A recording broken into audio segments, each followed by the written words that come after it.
दोस्तों आज तारीख है 10 जनवरी। मैं आपको आज सुबह की घटना बता रहा हूं जो राजस्थान में सुबह बड़ा हादसा हुआ था।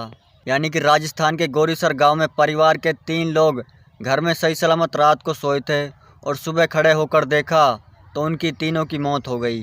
वैसे भाइयों, जब मकान में ही हादसा हुई हो, वो मकान का फोटो मैं आपको साइड में दिखा दूँगा। मकान के अंदर ही हादसा हुई हो कि जो वैसे भाइयों ये घटना है राजस्थान के गोरीसर गाँव की, जहाँ पर एक बुजुर्ग आदमी रात को आंच लगा रखी थी, एक तसले में पूर जला रखी थी।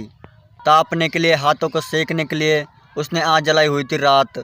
और जो उनके परिवार के 3 लोग थे, यानी कि एक उसके लड़के की पत्नी और एक छोटा बच्चा और एक बूढ़ी माँ, उस तसले में जलाई पूर को कमरे के अंदर ले गई और कमरे के अंदर ही जलकर छोड़ दिया और सो गई। यानी कि कमरे के अंदर इसलिए तसले की पूर को रखा था ताकि घर में कमरे के अंदर कुछ गर्माई बनी रहे। लेकिन उन तीनों को यह पता नहीं था कि उनके साथ इतना बड़ा हादसा भी हो सकता है। कमरे में तसले के अंदर रखी हुई आंच रात भर सिलकती रही और इसी कारण से धुएं से कमरा भर गया, जिसके कारण उन तीनों की दम घुट गया कमरे के अंदर ही। जब परिवार वालों बाकी ने औरों ने खड़े होकर देखा तो कमरा नहीं खुला। फिर उनको आवाज़ लगाई गई लेकिन कोई नहीं खड़ा हुआ। जब खिड़की को तोड़कर कमरे के अंदर जाया गया तो तब देखा कि उन तीनों लोगों की मौत हो गई कमरे के अंदर ही। एक उनमें एक बूढ़ी दादी थी और एक उनके लड़के की पत्नी और एक उनका पोता था।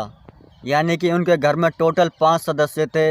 एक दादा और एक पोता अलग कमरे में सो गया, दादी, उनके बेटे की बहू और एक पोता अलग कमरे में सो गया। जिस कमरे में गरमाई बनाने के लिए उस तसले की आंच को रखा गया था, उस कमरे में यह हादसा हुआ है।